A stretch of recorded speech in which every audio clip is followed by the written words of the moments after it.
test occurs at Madison High School, and it often does, you can get the lowdown from our Miss Brooks, who teaches English there. She always knows which way the wind is blowing. The biggest wind usually blows from the office of our beloved principal, Mr. Conklin. Whenever he directs his huffing and puffing at me, and he often does, all I can do is batten my hatches and yell, "Blow me down." And he often does. Last Thursday, for example, when we observed Visitors' Day at Madison, Mr. Conklin arbitrarily ordered me to spend the noon hour directing visitors through the school, instead of merely wasting my time eating lunch. Next morning, I answered the phone at 7 o'clock, and once again, the voice of the turtle was heard throughout the Get over to school on the double. I have a little chore for you, Miss Brooks. But, Mr. Conklin, can't it wait until I've had breakfast? Don't be selfish.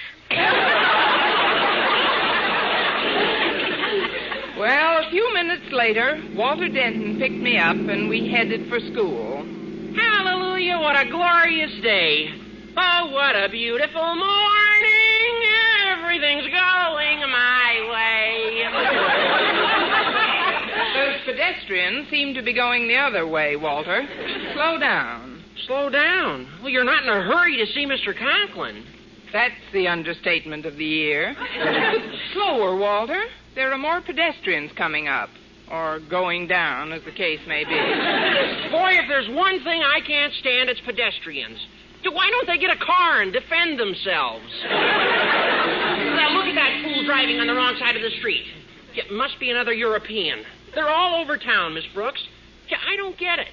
Well, evidently you haven't been reading the papers. A large group sailed over as a unit to see America. Yesterday, our mayor gave them the keys to the city. The way they drive, he must have given them the keys to a saloon. Now I can understand why there were so many foreigners rubbernecking in our classrooms on Visitors' Day, Miss Brooks. Must have been hundreds of them. At least. My classroom looked like Ellis Island with blackboards. He had a group that included several Irishmen, Miss Brooks, and although most of them were perfect gentlemen, there was one fellow who told Mr. Boynton he didn't know the first thing about teaching biology. Well, he became so insulting, and right in front of the students, that Mr. Boynton finally had to just kick him out. No, I'm not surprised. I had the same trouble with a temperamental Frenchwoman. Without provocation, she vehemently ridiculed my teaching methods, and then went on to call Mr. Conklin a big fat pig. A big fat pig? A big... Oh, that's a scream. What an old marblehead.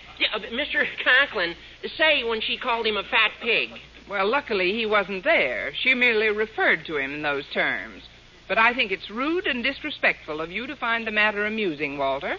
After all, Mr. Conklin is our principal. Well, I'm sorry, Miss Brooks. What did you say when she called Mr. Conklin a fat pig? Nothing. I was laughing so hard, who could talk?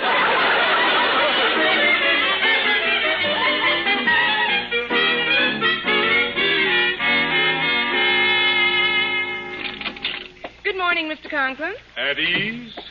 Sit down, Miss Brooks. It appears to me you're losing weight. Well, I'm on sort of a request diet, sir. A request diet? Yes, sir. Whenever I get a chance to eat, you request me to do something else. Your calling me here so early this morning prevented my having breakfast. Now, you ought to thank me for helping you to keep slim, my dear. If the day should ever arrive when Mr. Boynton sums up the courage to put his arm around you, you wouldn't want to be fat now, would you? Well, no. But I'd still want something left that he could get a grip on.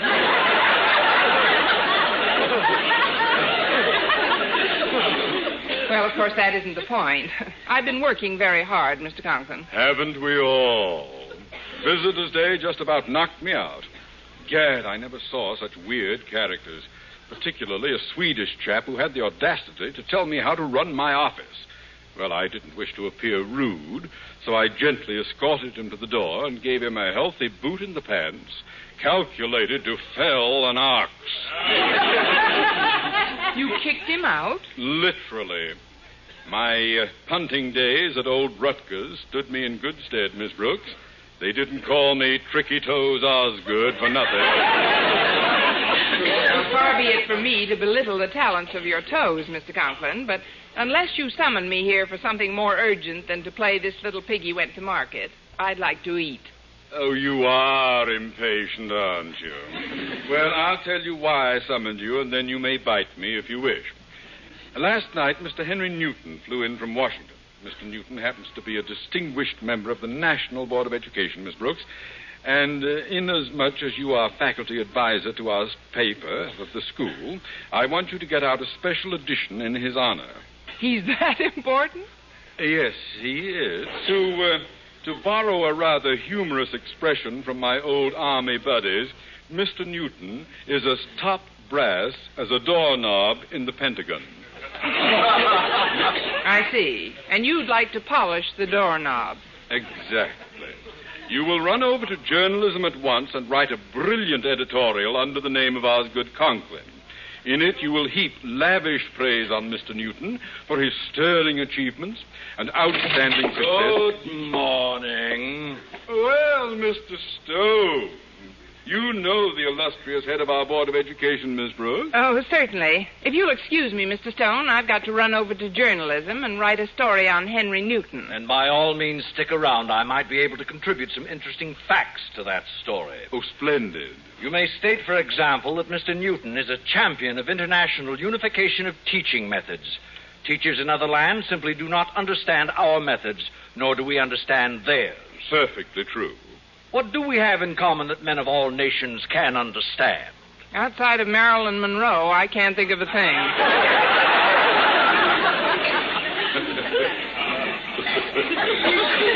That's rather amusing, Miss Brooks. Is it Osgood? Yes, sir. She said outside of Marilyn Monroe. That's no more of those tired jokes, Miss Brooks. You were saying, sir. Oh, so strongly does Mr. Newton advocate the exchanging of ideas among our teachers and those of other countries that he flew in from Washington for the sole purpose of addressing a delegation of school officials and teachers who are now visiting America, intent on studying our teaching methods firsthand. These dignitaries from abroad included the Honorable Frank McTeague and Madame Michelle Le Boucher. Well, Mr. Stone, if Mr. McTeague and Madame Le Boucher should care to visit our school, we'll certainly make them feel at home. When they were here yesterday, you and Mr. Boynton kicked them out. Caramba.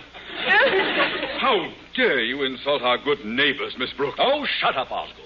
The chap you insulted was Eric Stromstad, president of public schools for all Scandinavia. Mamma mia!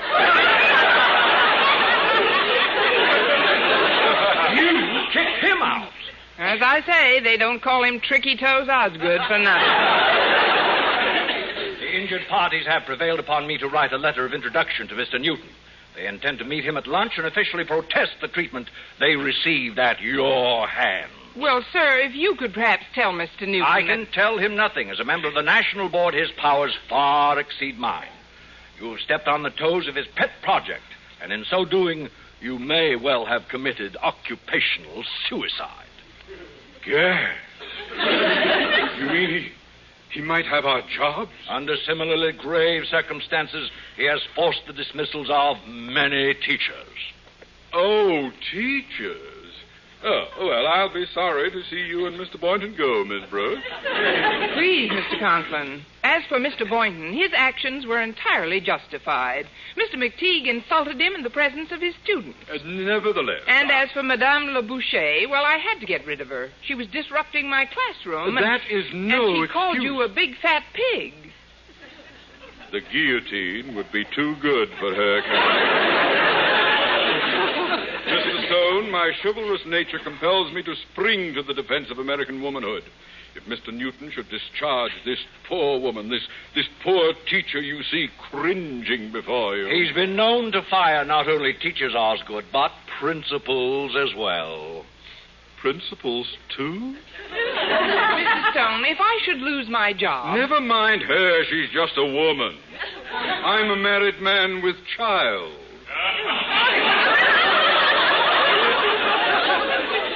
I'm a single girl with nothing. The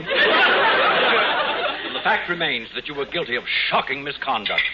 Miss Brooks, Osgood, when those foreign dignitaries inform Mr. Newton of the shabby treatment you extended them, you may rest assured that heads will roll. Where are you going, Miss Brooks? If heads are going to roll, I'll set up Mr. Boynton's in the next alley.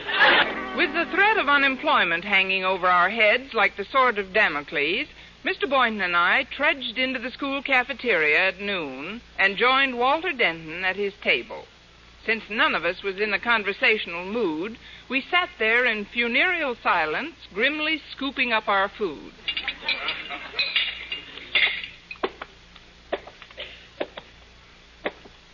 Greetings.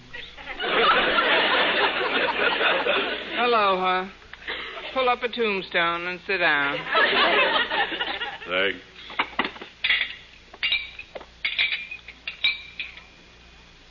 I wish I were dead. All in favor, say aye.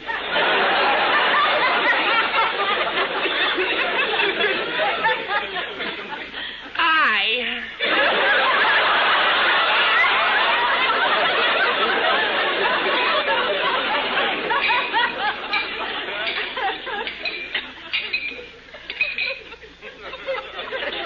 Funny. Never thought it could happen to me. My dad lost his job once, and he was my age at the time. Funny. I remember Dad telling me about it. Son, he said, I lost my job. Like father, like son.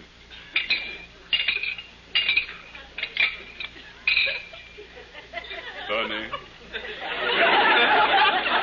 Me, Osgood Conklin. 10 years a high school principal. And now, a bum. Like father, like son. Eh?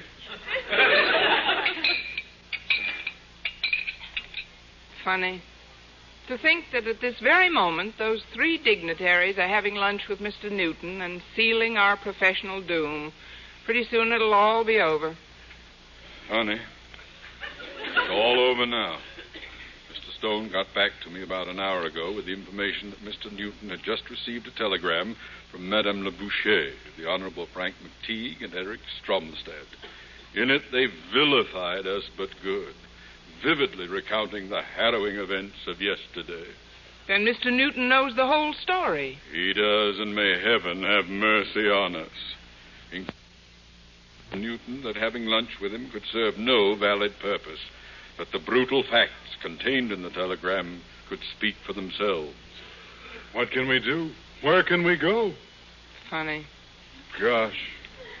Gad. They say Siberia is lovely at this time of the year. Perhaps if we could meet those people again and try to reason with them. Too late. Shortly after Mr. Stone had hung up, Madame Le Boucher called me. She said, and I quote, I and the Messieurs McTeague and Stromstad have decided to return to our homelands where people are cultured, and we are leaving at once, and bon voyage, you big fat pig. Yes, it's all over. Now we have but to wait for the official axe to fall. Well, this is it. Funny. I wish I were a gorilla. Eh? Sounds kind of silly, I guess. Not to me, it doesn't. I wish every girl were a gorilla. Then we, the weaker sex, would have a fighting chance in this world, in which the survival of the fittest is the rule. As gorillas, we'd have power. There we'd be, foraging for ourselves, growing our own fur coats, needing nothing but a banana, a coconut, and a place to hang our tails.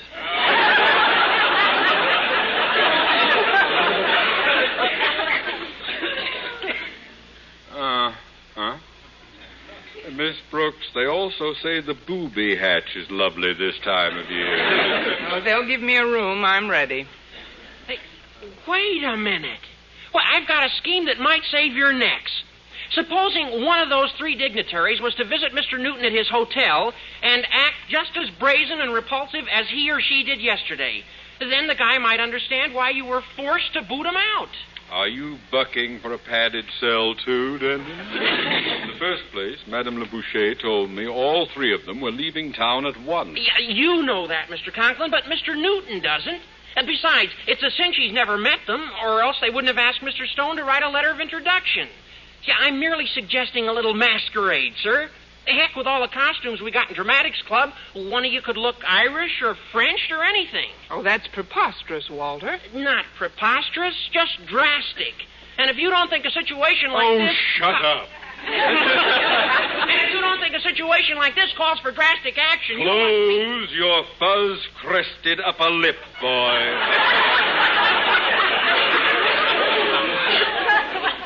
Masquerade, indeed. It's perfectly clear that our only hope lies in Mr. Newton's allowing a cooling-off period before taking any action. Time is the great healer. Excuse me, folks. Daddy. What is it, Harriet? Well, I've been taking messages in your office, and Mr. Stone just telephoned. He said he'd been contacted by Mr. Newton, who's called an emergency meeting at the board for tomorrow morning. An emergency meeting? Yes, Miss Brooks. He said at that meeting, Mr. Newton will recommend the summary dismissals of you and Mr. Boynton and Daddy. Tomorrow morning. Funny. Gosh. Gad. Again. Funny. Never thought it could happen to me. Me, a poor teacher, deprived of a livelihood by another woman. A wealthy woman at that. How I envied her the fur coat she was wearing. She didn't grow it herself. Must have paid thousands of dollars for it. At a time like this, that's a strange thing to envy her for, Miss Brooks. Anyway, you have a fur coat of your own. Not anymore. Last night it woke up and walked back to the kennel.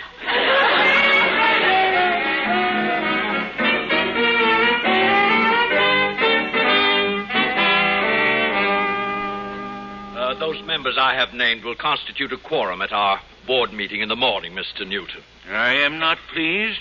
Conklin, Boynton, and Miss Brooks have struck a vicious blow at my efforts in behalf of international goodwill and unity among educators, Mr. Stone.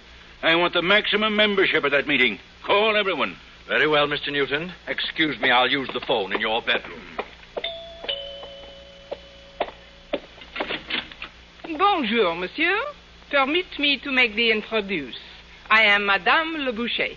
Ah, well, what a delightful surprise to meet you, Madame Le Boucher. You must come in. And tell me all about your horrible experience with Miss Brooks, my dear. I am Mr. Newton. You are Mr. Newton? But I expect to meet a pleasant-looking man. You are a big fat pig. What's that? Fat, bald, old, and dirty. I beg your pardon? I heard you were a bachelor, monsieur, and now I can understand why. Sacre bleu, such a stupid face, who could marry? This must be some sort of a joke, madam. I have been married to a lovely woman for 10 years, and never have I... Of course, she probably wouldn't let you kiss her. When did you first realize this woman married you for your money? What's... Now, see here. If these brazen remarks are a sample of what you gave Miss Brooks... Oh, please, do not mention that blockhead of a woman. You must discharge Miss Brooks at once, because I am insult. Yesterday I am in her classroom, and when I kick her... Just a moment. Why did you kick her? Do I got to have a reason? I would like to know, why did you kick Miss Brooks? Because she is a big fat pig. That may be true. But surely she must have said something of an insinuating or insulting nature to provoke your action. Oh, she did. She told me to stop throwing her students out the window. You were throwing children out the window? Only the small ones. The big ones I couldn't lift.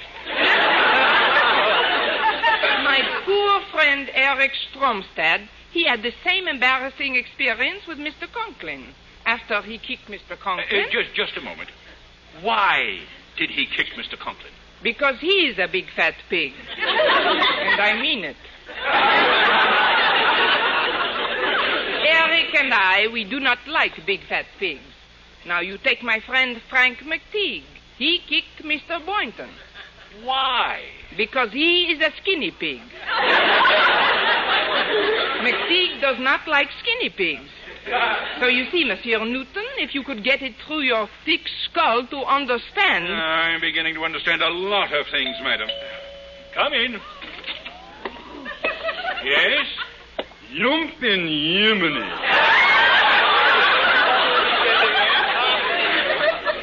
Ik ben Eric Stromstad. Oh, no. I am Henry Newton.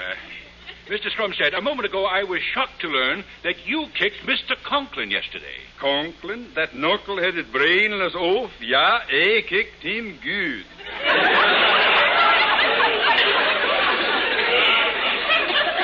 Yeah, they do not call him Tricky Toes Eric for nothing. Bonjour, Eric. I don't believe... Eh bien, Madame Le Boucher. Oh, yeah. Listen, Newton. You speak him here to make sure you fire Conklin. You not fire him, beat his head in. We fight. Now, look, I don't approve of fisticuffs, Mr. Stromstad. Then we wrestle. Japanese style. Jiu-jitsu.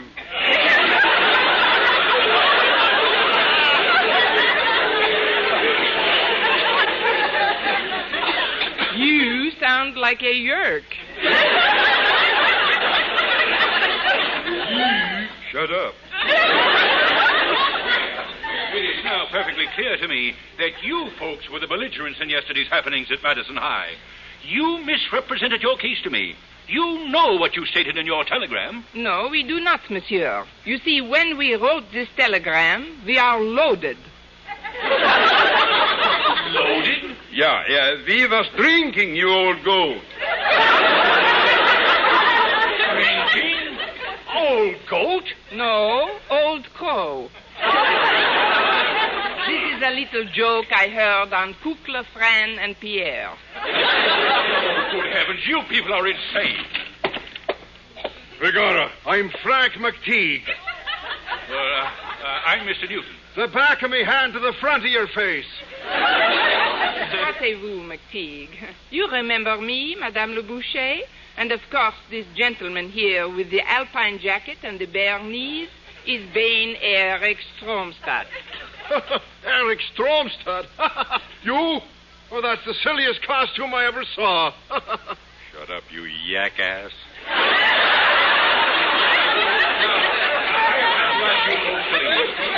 And in view of your outrageous demonstration, I have decided not to press charges against Miss Brooks, Mr. Conklin, and Mr. Boynton. You mean that, monsieur? Oh, this is a terrible blow. Yeah. We go now. There's nothing more for us to do. I'm Frank McTeague. Go home, McTeague. You got here 5 minutes ago. What in the world's going on here? I made those calls, Mr. Newton, and I... Mr. Stone! Begorra. Sacre bleu. Jumpin' Yemeni. Holy cow! Saints above. Sacre bleu again. Excuse me, I've got to get back to France. I left a roast in the oven. Hold on there, Miss Brooks.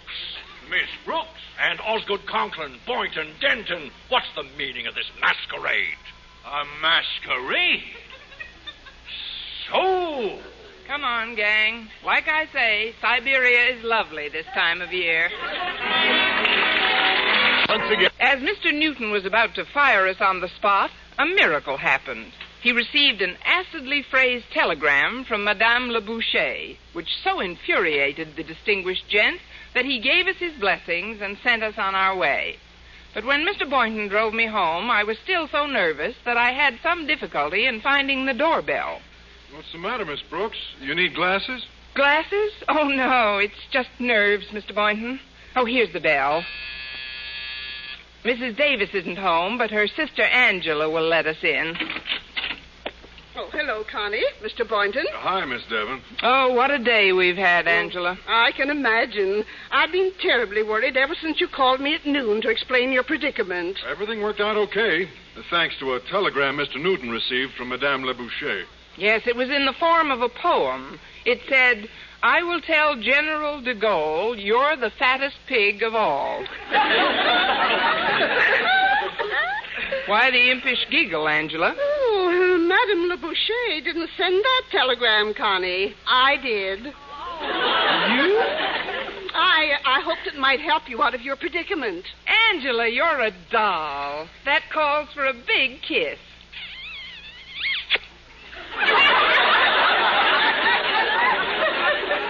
Miss Brooks, you kissed me.